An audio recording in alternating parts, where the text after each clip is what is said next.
Bote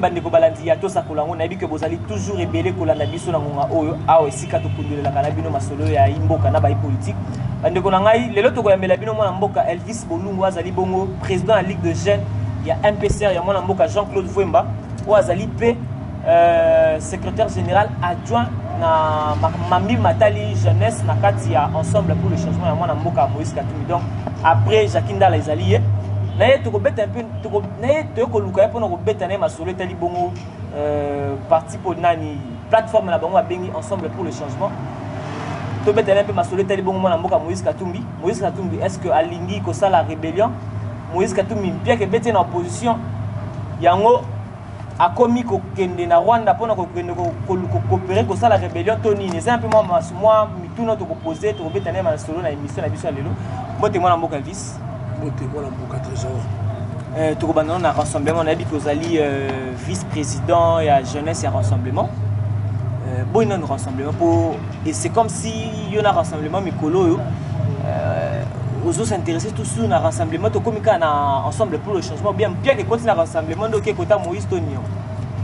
Non, ils allaient bon côté mon amboka, oui, que tango président. Tango fait président Etienne Tshisekedi wa Mulumba na mwana mboka président Moïse Katumbi Tchapwe, le prochain chef de l'État, bazwa ki makanisa ko créer un rassemblement et ça là qui a objectif c'est moko. Objectif là qui nini token d'une alternance politique parce que on s'était rendu compte que M. Kabila avec son pouvoir voulait se pérenniser au pouvoir par la force. Et donc il était important la force politique qui n'y a sur opposition va s'engager ensemble va résister pour toquer une alternance et l'oko rassemblement créé maki yangoana na le poto to bengi yango plateforme politique au rassemblement et botama na batumi balé paix à son âme le chef de l'État élu en 2011 maintenant proclamé par la CENI de Ngoï Mulunda mais c'est tout ce qu'il dit ainsi que du président Moïse Katumbi Tchapwe, le président du rassemblement de l'ensemble. Ensemble de la plateforme électorale, où il a créé les lots pour Kendenaba et Maponami. Et là, qui signini.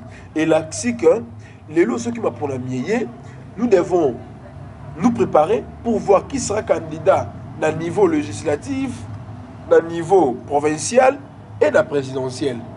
Dans le niveau qui a créé plateforme ensemble pour le changement. Alors, il faut y baquer.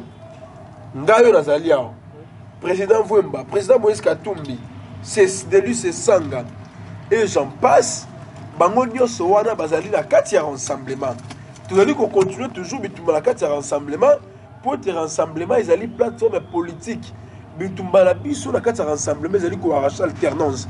Mais ce que tu arraches alternance, il faut peut-être dans la structure ils allaient qu'on bunda ou qu'on bongama pour ne pas miango na kati ils a besoin bunda pour alternance na kati ya mboka na biso mais bobi bien que mi beko mboka et pekisi mona mboka Joseph Kabila a postulé sur la 3e mandat mais ni agitation ni besoin nango pour na mona mboka moya ya Kabila on dirait parce que awa ba oti déjà pour promulguer loi portant répartition de sièges donc espérons que le 23 décembre on a mis ça mais l'intoxication ni n'yamo beaucoup ça là pour on dirait que moi Kabila a pour organiser l'élection beaucoup le baga par-ci par-là ils ont non ils ont que le baga que le baga ceux qui ont sali lecture il y a vie politique dans Mboka Congo on se rendre compte que Ndeko Kabila azala qui prend que de ma ponamité depuis 2006 pour la simple raison Ndeko Kabila le coup azala qui candidaté na ma ponamieux fait ça en 2016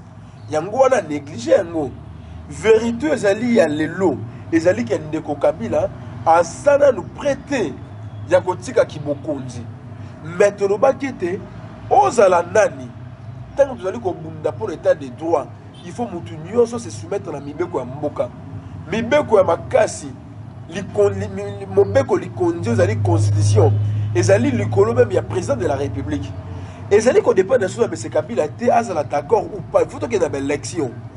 Il y a un gros truc au boulot, il faut qu'il y ait une élection. Kolobate que non, biso, tu allez couper cette intoxication à Nini. Si on tel le comportement de Kabila, on peut se rendre compte que Azali Koluka n'a pas moyen pour postuler les sous. Mais biso tolobi, pe tu allez continuer Koloba, tu kokiso ki mokete. Azali Nandegni parce que na juillet le prochain candidat. Non. Problème moi les loi électorale ou disons parce que la loi portant répartition des sièges ezali annexe à la loi électorale.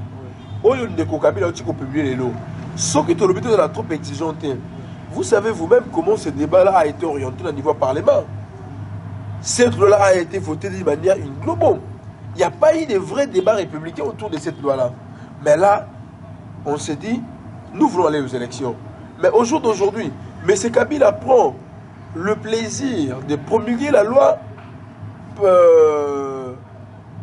sur la répartition des sièges sans tenir compte de plusieurs facteurs importants, indispensables. Comment voulez-vous, ton salina au dit affiché électoral T, Ndeko Kabila azali ko wele là pour publier loi électorale. Comment dire? Annexe à loi électorale. Ezali loi portant répartition des sièges. Parce que le lot, ce qui est niveau dans le cadre de tout ça va se rendre compte qu'il y a eu des soucis, des problèmes majeurs. Ça pourra avoir de l'incidence. Mais il a voulu aussi respecter le calendrier électoral de la nation soit parce que le calendrier électoral qui est épaissi le 8 mai, je crois le 8 mai.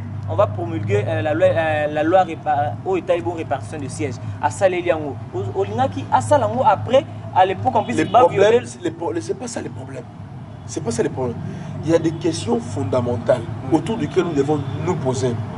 Yebi Sangaï, les loyaux, ceux qui auditent et affichés, et puis si un résultat comme tel que il y a inadéquation, ou il y a des choses à rectifier, ou il y a des choses qui ne correspondent pas par rapport à ce qui a été fait, qu'est-ce qui va se passer? Ce sont là des vraies questions autour desquelles la classe politique devrait se poser. Mais nonobstant cela, le Congolais de la diaspora va s'enrôler dans noter. Ne pensez-vous pas que ça posera un problème? Non, il va s'enrôler. Parce que la répartition des sièges, on tient aussi compte dans les Congolais ou dans la diaspora. Mais tu se rends compte de l'autre, beaucoup de Kabila. Où est allé Bokonjo, allé Libanda, ya Mibeko, pe Libanda, ya Bosenga, ou Nabonzimi, ya population la biso, et allé qu'on accepte que le pouvoir de Kabila et l'ingili sous-souté, bande qu'on a biso à Libanda va voter. Parce que Ndeko Kabila pour lui pense que bande quoi Libanda comme bazala ka hostile na pouvoir na ye oyo, ou est allé Libanda ya Mibeko, pe Libanda ya Bonzimi, ya peuple congolais. Et qu'on vote contre eux. Mais ce que tu dois respecter, nous ne pouvons pas admettre qu'aucune élection, ça va nous la diaspora. C'est injuste et c'est inadmissible. Et ça, nous n'accepterons pas. Mais nous nous rendons compte que c'est une manœuvre frauduleuse. Oh, le pouvoir, il y a des Kabila. Azali qu'on multiplier pour nous la diaspora, parce que c'est Libanda. Mais nous continuons encore. Dès qu'on a, il faut enrôler. Bana mboka ya diaspora pour être les loyaux bana mboka ya diaspora ba bundi koma makasi soki to ko bleso comme les loboé il faut e bango bien de kolanga ko bossa na kelo konate Moïse Katumbi Chapwe na papa na biso ya tchétse ke mulumba basali ba bundi makasi na lolengo yo ya ko affronter Bokonzi Kabila pour ko pousser bango ba orienté ma candidat bango le lengo mibeki olingi parce que Ndeko Kabila a combattu à l'époque qui déjà option il y a qu'on se maintenir à pouvoir par la force mais biso to boya ki yango to telemela ki yango na ba marche na ba activité bande ko biso ya diaspora pe ba puya ki biso na ba activité libanda mboka voilà les loyo malgré ba élection ngo za hypothétique parce que Ndeko Kabila a besoin ba élection mais tozali ko continuer ko bunda. Président Félix, il y a un rassemblement. Président Moïse Katumbi, il y a ensemble. Bissom, le coup, la libota moko. Tout allez ko bunda pour l'alternance et salama. Bunda pour l'alternance et salama. Donc, il y a pas qu'un na niveau ya président Félix Tshisekedi na Moïse Katumbi toko bunda toko sala makasi pointe moko na bango azala candidat pour te remporter l'élection aux ezali koya parce que lelo ceux qui Ndeko Kabila pesi dauphin na yewana a cause même 5% pour miser aux ezala mboka Kongo de kolanga na zo sabino. Le pouvoir de M. Kabila a appauvri les peuples comme monnaie de spécialité. Et le peuple a coquille ce comme au quitté, coupé sa sous-chance. Namuto Kabila a décidé de gérer Mboka ou à coquiller. N'a pas de colobate, n'a moment opportun et cause de la malade Mingi. Bissonio sur ma opposition. Moto toi lingi changement à s'effacer pour aider. De trouver consensus national. Tobi misa candidat moko ou a comporter ma ambition, ma aspiration au peuple congolais. Pour Ndeko Kabila lelo à l'acception de beaucoup de ils allaient beaucoup de moko à papa. C'est-à-dire na minute ceux qui Moïse Katumbi a postulé pour soutenir peu mon moka Félix Tshisekedi. C'est pas ça le débat. Les loyaux candidats en gagne. Non. Il ne faut pas me désorienter le débat. Il faut que la carte y a rassemblement. Tout ça va candidater belé.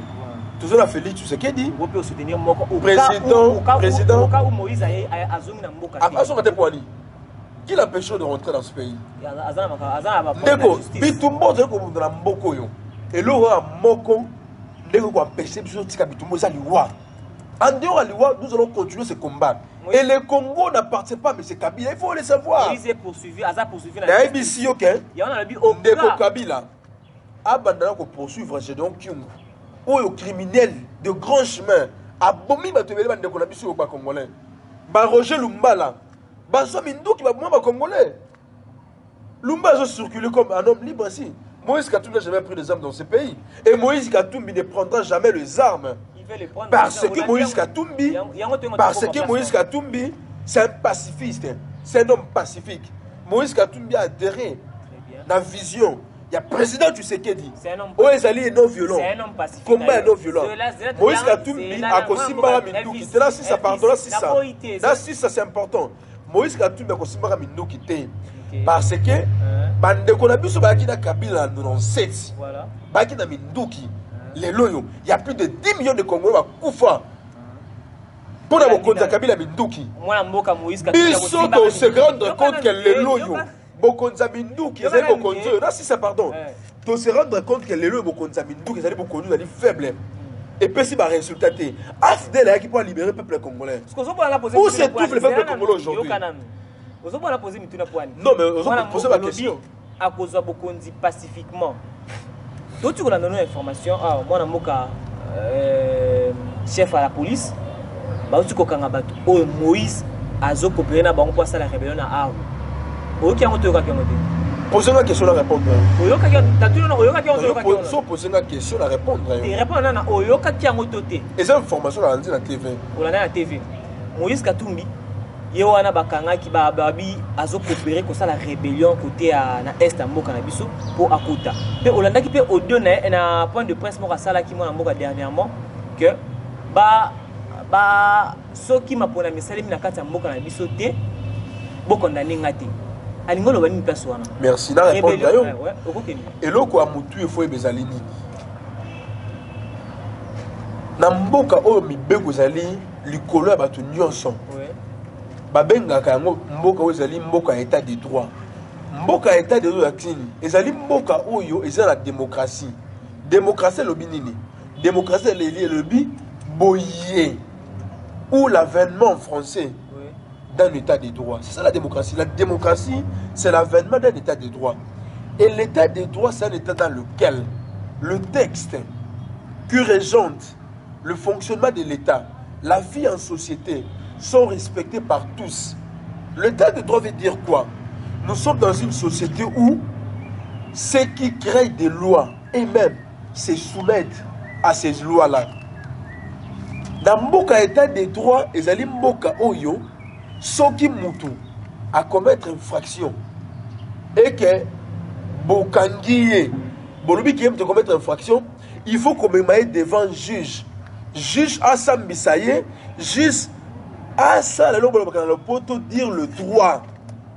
Parce que dans un État normal, dans un État démocratique, toute personne qui est poursuivie pour avoir commis une infraction, le droit les considère comme une personne n'ayant jamais commis l'infraction dans laquelle on lui reproche. Ça veut dire quoi? Ça veut dire toute personne présumée avoir commis une infraction bénéficie de ce qu'on appelle en français la présomption de l'innocence.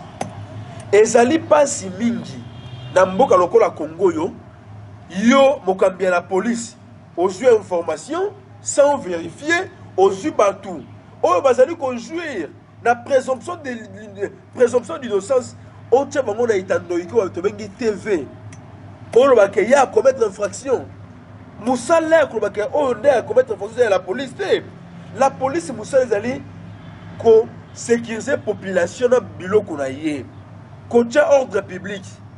Mais musala ko condamner batou. Ezali musala justice. Ezali musala juge.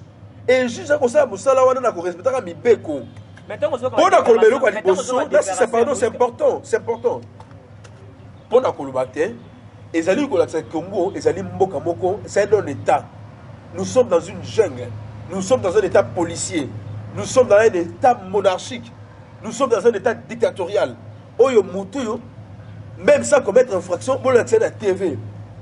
Vous allez quoi fondre ma droit d'ailleurs. Parce que le droit à l'image, c'est un droit protégé par les droits de l'homme. Le droit civil protège ces droits-là.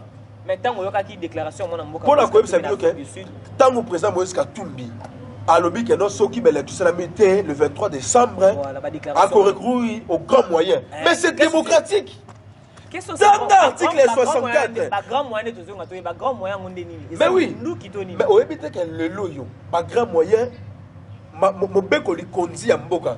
Et puis si biso ma coquille, biso ma peuple. Il y a encore recours à un grand moyen. Tant que vous conduisez, mais non. Article 64. Et puis si vous ningisa, tout est bien vous conduisez, vous allez vous conduire, et vous allez ça la libande à bibeko li conduit. Alors bien ne nous condamnez pas. Mais bien sûr, ça dit quoi? Le 23 décembre, s'il y a pas élection, pour appliquer l'article 64, nous allons désobéir à l'autorité établie, puisque c'est une autorité qui est illégitime, illégale et hors mandat. Au-delà de l'obéissance. Article 64 constitue le bien d'amour à Moka Nyonson. A télé, mais la bokondio, elle est libandée à Mibeko. Ceux qui m'ont assumé Ndoki, pour télé, mais la bokondio, elle est illégitime et illégale hors mandat. À Salima Bete. Oh, voilà, c'est normal. Mais Mibeko, dans le but, attention, pour la binu, les journalistes, c'est Bokobo, Bobalusaka Makambo. Au départ, on a dit que moi, Mboka Moïse Katumbi, à Kosimbaga Mindoki Te. Moïse Katumbi a gagné l'élection. On a dit que le Mboka Congo n'a pas su aller au pouvoir ya Kabila imposer souffrance, malheur, misère, disette. Oh, dans le monde, le Congo, c'est le pays où les populations souffrent comme dans le monde, même en Haïti. Le peuple ne souffre pas de cette façon. Ce qui m'a prononcé, c'est la ville de Sabino. Nazomona Mouto pour combattre Moïse Katumbi. Moïse Katumbi d'abord, il a surtout côté bilan, il a presque le même bilan que moi Namboka Joseph Kabila. A travaillé naï. Qu'est-ce qui a manqué tant que au pouvoir? Azan ko ebisé makambo azo reprocher naï, azo reprocher Joseph Kabila lelo. Opposé naï question moko ya malamu. Et puis la personne autour de la question opposée. Mais avant de répondre dans ligne na c'est quoi que constitution Mboka et l'objectif tout citoyen congolais a le droit de faire un chèque à tout pouvoir qui s'exercerait au-delà des mécanismes prévus par la Constitution. Donc, grand moyen, au président Moïse Katumbi, le prochain chef de l'État, à Lobaki Ezalite, le 23 décembre, Ndeko Kabila a conquis le sous-souté pour engager Congo. Et le commis balai après le 23 décembre, s'il n'y a pas élection, nous allons déclencher la désobéissance civile jusqu'au départ effectif de M. Kabila. Parce que cette fois-ci, nous ne pouvons pas accepter l'inacceptable que nous avions accepté en 2016 de laisser M. Kabila au pouvoir dans le dialogue. Cette fois-ci, aucun dialogue ne se fera pour donner la chance à M. Kabila de nous diriger. Donc, après le 23 décembre, et ceux qui vont survivre au Congo auront la chance de changer ce pays. tokotika les sous te. Mais c'est ça les grands moyens. C'est notamment ça. La réponse c'est notamment ça. Quand je dis notamment ça, ce n'est qu'une illustration. La liste n'est pas exhaustive. Nini mwana mboka Moïse Katumbi akokaki ko reprocher mwana mboka Joseph Kabila téton bazana na pouvoir et que lelo tanga longonda comme reprocher. D'abord, eloko ali boso na bisayo. Ce que moni muto a démissionné, muto a qui ministre. Loka ba Olivier Kamitatu. Ba Pierre Lumbi, conseiller spécial à chef de l'État. Non, attends, non, un instant, s'il vous plaît. C'est mon point de vue. Depuis que j'ai commencé mon combat politique, Nabanda combat politique, je suis resté constant. Je suis parmi les jeunes constants dans ce pays. Banda Nabanda combat la politique. Banda Nabanda côté na bokonza Kabila o ememela biso malheur na Congo. Natika la constant. Nzela moko na pona. Yako bundati état de droit na Congo. Yako bundati bokonzi régime Kabila ko kende. To ko régime mususu. Bitumba tout la scène na ville na ngwana. Et ni ko lobani. Tango moni mutu lokwa ndeko na biso ba Pierre Lumbi, ba honorable Exadri, ba démissionner comme ba ministre. Parce que je suis d'accord avec toi que Moïse Katumbi a partagé chèque na Kabila. Oui, c'est vrai. Ce qui n'a pas eu mon ressemble à l'okuta. C'est un repositionnement. La moins que Massou est comme aussi. Opposé, dans la besoin, opposer la question, tu as réponse. C'est répondre aux échappés à moi. La émission qui a osé la raison. Qu'un Moïse Katumbi va travailler dans Kabila, va partir ça qui bilan. Mais Moïse Katumbi, Nakati, il y a un système corrompu. Nakati, il y a un système, il y a impunité. Nakati, il y a un système, il y a mal gouvernance. Moïse Katumbi, c'est parmi les gens qui se sont distingués. Moïse Katumbi, c'est parmi les gens qui se sont distingués. Là où les gens excellent dans la médiocrité. Aujourd'hui, ceux qui ont bilan de Moïse Katumbi, Nakati, Katanga, ils allaient biloyo. Et ça dit qu'on peut s'habituer espoir. Ndeko Moïse Katumbi travaillé dans Kabila, oui. Mais Mboka et Kamba Makananani, le président de la République, tant qu'on a qui candidat, à un projet. Projet, on a dit qu'on va battre dans campagne. Tant qu'on va battre campagne à projet, on a. Et ça dit que coïncidence et salami entre majorité parlementaire et majorité présidentielle. Et là, qui c'était famille à chef de l'État. Et ça fait la majorité parlementaire. Babimisi gouvernement. C'est-à-dire gouvernement wana et quoi appliquer. Et quoi appliquer vision. Il y a chef de l'État. Et donc, tant que gouvernement quoi appliquer vision chef de l'État, et là qui s'y était chef de l'État, programme naïe, il y a législature et qu'on s'est matérialisé dans le programme gouvernemental. Et donc, on ne peut jamais dissocier bilan et gouverneur dans le régime. Ce qu'on veut dire que bilan Kabila, c'est un bilan nul. Parce que M. Kabila n'a pas su gérer ce pays.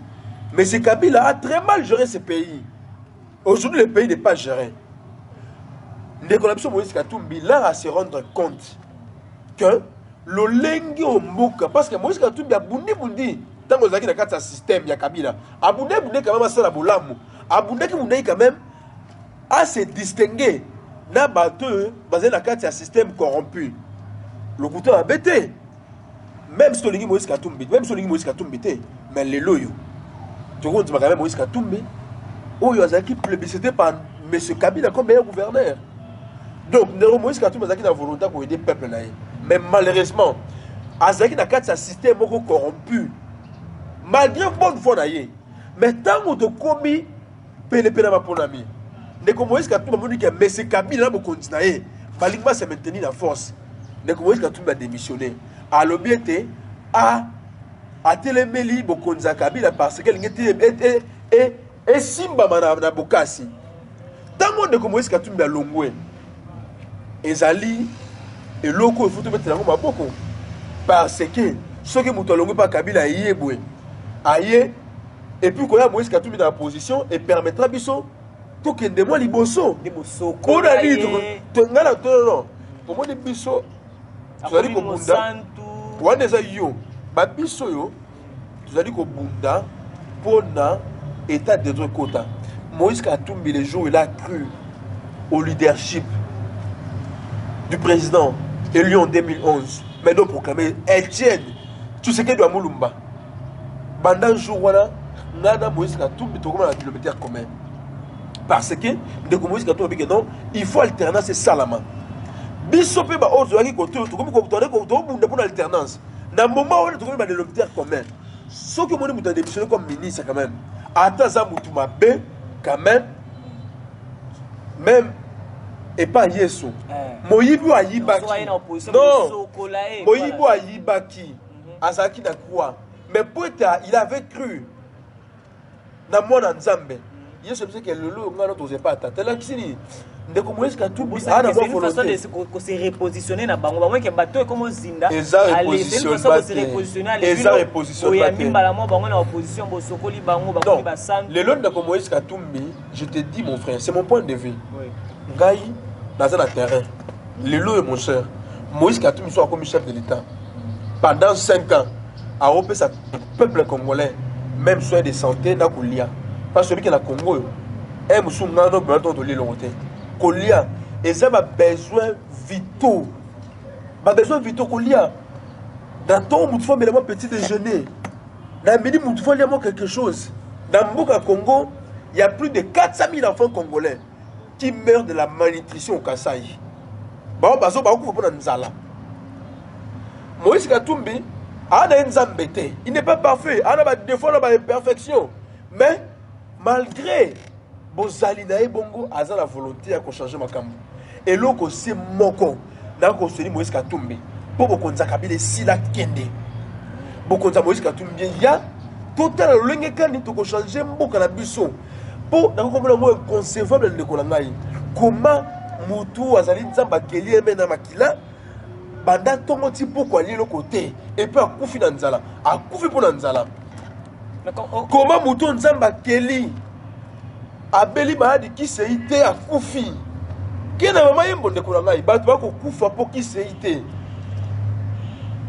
pourtant ce qui vont konza makasi ezali kokendo hôpital tango beli ndeko il faut ça na eloko ezali vidéo na ebité na ba ndenge nini tango ko baboko sanga passe na motema et hôpital du cinquantenaire ezali obeli yana problème to so beli okika na hôpital du cinquantenaire ce qui obéit le loko ke hôpital cinquantenaire wana bongo donc toi, est-ce que tu as un salaire? Tu n'es pas, tu n'es pas salarié.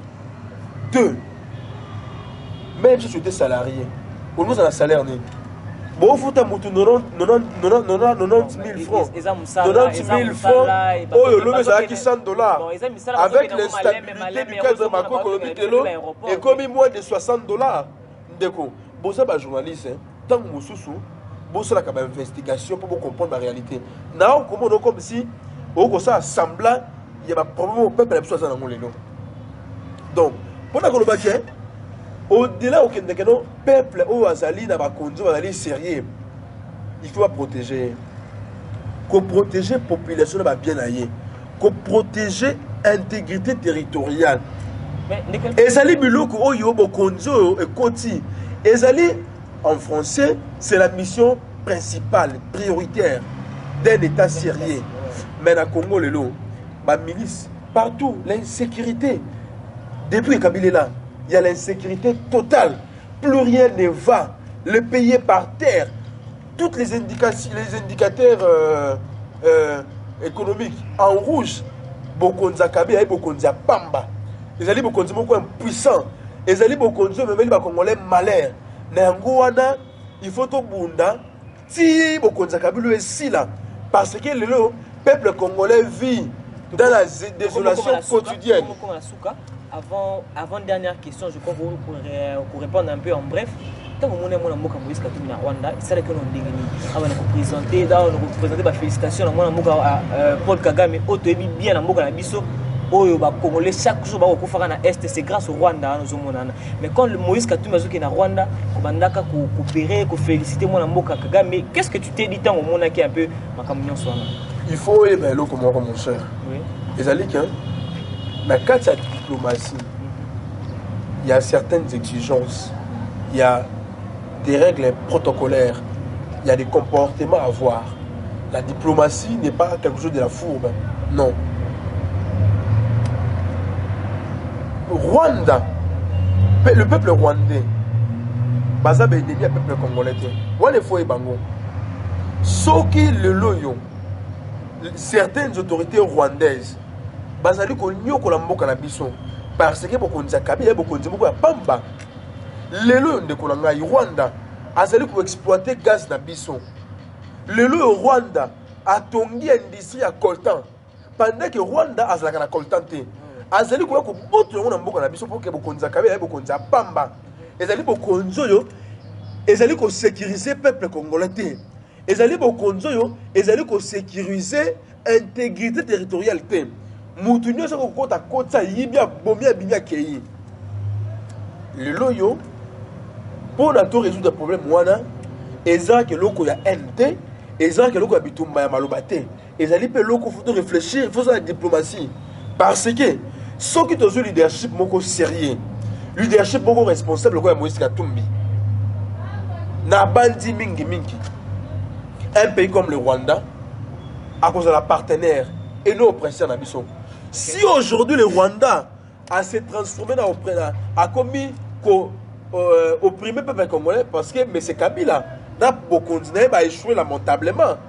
Na yango wana bokonzi ande ko Kabila il faut qu'il ait tout ça bokonzi mosusu olinga te Congo na Rwanda si mokile ko kufaka si tangu kolonzamba ko ya tokozalaka toujours ba pays voisins. Tant que vous allez à pays voisins, vous allez obligé de coopérer. Ben, et le gossi la biso makasi, ceux qui vont conduire solo sur les amboka la biso, Rwanda makambo zo la gossi la ngole loté. Donc il y a président Moïse Katumbi la Rwanda et zala qui pas sur invitation à Ndeko Kagame non. Bon désinformer peuple té. Non, Ndeko Moïse Katumbi, le prochain chef de l'État au Congo. Le successeur de M. Kabila a été invité par une organisation privée, par une organisation non étatique. Aïe, Yamwana Kendaki. Ça n'a rien à voir avec quoi que ce soit. Mais et le quoi souka na zo mon cher. Ndeko Kabila. Bino bosola na mwana mboka Moïse Katumbi bozo soutenir en tant que jeune au monde les jeunesse ndenga zo souffrir na kati mboka na biso ezaka so ba jeunesse peuple congolais peuple congolais na jeunesse pe biso toza quand même ba jeune ya on to lobila pe yoza ozo kamba ba jeune ya on nga na lobila pe trop un peu jeunesse les lots qui devaient le tirer na mboka c'est tout le monde qui fait partir même le jeunesse là siko bino devait le tirer à Haïti bino boko sona mwana mboka ah non qu'est-ce que vous pensez un peu même dans l'époque où le peuple congolais souffrait boité yango na lobby hein. Qu'est-ce que non. Qu'est-ce que moi, Mboka Moïse Katumbi a pensé un peu dans la jeunesse congolaise où Bino Boko Kambara na ba Jakindala. Ndeko na ngai. Na na passe na motema. Tant na kota ndé mboko Kabila kotika mboka na pasi, la misère, la désolation. Kabila congolais té. Na douté. Oh, pour ce Kabila congolais, a ko ndima té que peuple congolais souffre le non souffre le boy. Comment est-il possible? Yo le président de la République. Au monde bateau ko kamba. Ba ko souffrir dans le lengo yo pour ko c'est le côté. Aux incapables. Il y a ko peut sa peuple même ma ko mela. Mulu tika na bokonzi na makasi non. Ndeko Kabila a salé plus de 18 ans à pouvoir. Mais a coquille même pas ko peut sa peuple congolais de l'eau potable. Ndeko Moïse Katumbi soki aye le comme chef de l'État. Et le quoi, les boss de ça. Chaque dimanche, na Jakindala. Bolobela bango nini. Balongola ko banga. Le 23 décembre, tu vas voter Moïse Katumbi. Et qu'est-ce qui va mener? Ceux qui l'élection est l'habitude le 23 décembre, peuple faut désobéir. Tu appliquer l'article 64, ti Kabila kokende. Ouais, le quoi, les boss comme balé. Na Kabila bien sûr, mais qu'est-ce qui va mener? Non, Kobenga la té. Non. Na lobik hein. Monsieur Kabila linga té. Après le 23 décembre, on a soumis au Konzamboka T. Parce que tu continues à le sous-souter. Si Moïse Katumbi est président de la République, nous avons les axes prioritaires. Nous allons faire ce qu'on appelle en français la consolidation de l'État, de la démocratie et de la paix. Aucun pays peut se développer sans la paix, sans la sécurité. Parce que les loyaux, pour les investisseurs, il y a solo ba na mboka ko investir ko créer misala, il faut mboka les en kimia. Malheureusement, RDC ils allaient créer parmi les pays à haut risque. Oyo investisseurs sauf les petits mafieux qui viennent en connivence avec le régime en place, copier, koyiba, toko refonder l'État congolais, toko rétablir l'autorité de l'État. Nous allons faire en sorte que nous puissions avoir une armée forte et républicaine, une armée capable de sécuriser la population congolaise à l'intérieur et à l'extérieur, une armée forte, républicaine, une police. Nous allons faire de notre la police sera vraiment une police qui sera en mesure de sécuriser la population et ses biens. Mais aussi, nous ferons en sorte que la démocratie prenne le dessus. Correspecte Mibeko, Yamboka. Et que ça là qui est investir, il y a quoi investir. Misala ya, je ne sais misala, je suis salaire. À la capacité de faire taxe d'impôt. Taxe d'impôt, on a des financiers politiques à Moïse Katumbi. Et dans 5 ans, nous allons mobiliser 100 milliards de dollars. C'est-à-dire quoi? Chaque année, nous allons mobiliser 20 milliards. Ce n'est pas impossible, c'est possible parce que le lot, avec les 15 milliards qui sont dilapidés d'une manière frauduleuse par le régime orchestré de Kabila, nous allons les orienter. Pombo Kouana et ça la misala. Deko Luzolo Bambi Moutalo Bango Zangate. Luzolo Bambi Wazali conseiller spécial de Kabila. Alors que chaque an 15 milliards de dollars et que dans la prochaine parce que j'ai un Mboka Nega qui mouyibi. Donc, toko rétablir autorité à l'État na Mboka. Toko ça. Non, si ça pardon. Service et renseignement, pardon, c'est important. Service et renseignement. Et qu'on a là pour comprimer l'opposant. Et qu'on a là pour vraiment ça là. Moussala a un service d'intelligence. Parce que le loyo, l'État congolais n'existe plus. L'autorité de l'État est bafouée. Mais ce Kabila est impuissant. Aujourd'hui, Kabila, avec sa famille politique, n'a rien à proposer au peuple congolais. Voilà pourquoi aujourd'hui, l'alternance s'impose. Et que le jeune Congolais, le jeune de la diaspora doivent être debout. Nous devons, le 23 décembre, rétablir l'autorité de l'État. Quoi qu'il arrive, quoi qu'il en coûte, nous serons toujours debout. Il n'y a qu'une seule chose qui pourra aujourd'hui nous faire taire, c'est la mort. Tant que nous serons en vie, nous ne pouvons pas nous laisser faire. Le Congo n'appartient pas à M. Kabila. Merci. Le Congo, c'est notre patrimoine. Merci. Nous devons nous battre jusqu'à ce que ce pays ira de l'avant. Le Congo, c'est une terre d'espoir. C'est un pays où tout est encore possible. Et ça serait possible si cette jeunesse, aujourd'hui, arriverait à se prendre réellement en charge, comme le disait le président élu en 2011. Tout ce que lui a Moulumba. Merci Nabino Bandeko Balandi Ato Sakulango. Mais est-ce que les lots qui m'ont emboka Moïse Katumbi et ceux qui ont zonité, est-ce que beaucoup soutenaient Félix? Ah, on s'en a poigné. Mutu moko te ko empêcher le Moïse Katumbi so na mboko. Parce que bato ba bomi bato. Ba je n'ai aucun mot. Ba Roger Lumba, il y avait plus de armes. Maintenant c'est du n'importe quoi. Quoi qu'il en coûte, Moïse Katumbi sera de retour au Congo. Merci Bandeko Balandi Ato Sakolango, merci na bino nyos Bolandi biso na monde entier. Ezalaki bongo mwana mboka Elvis Bolungu azali secrétaire général adjoint na mami Batali jeunesse na Katia ensemble pour le changement. Azali président de la Ligue de jeunes.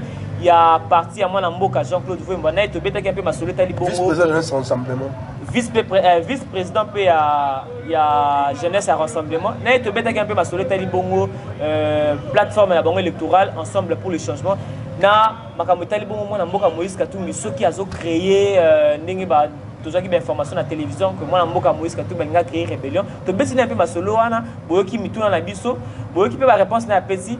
Je crois que tu as toujours branché la chaîne Excel Media Congo TV. Bye bye.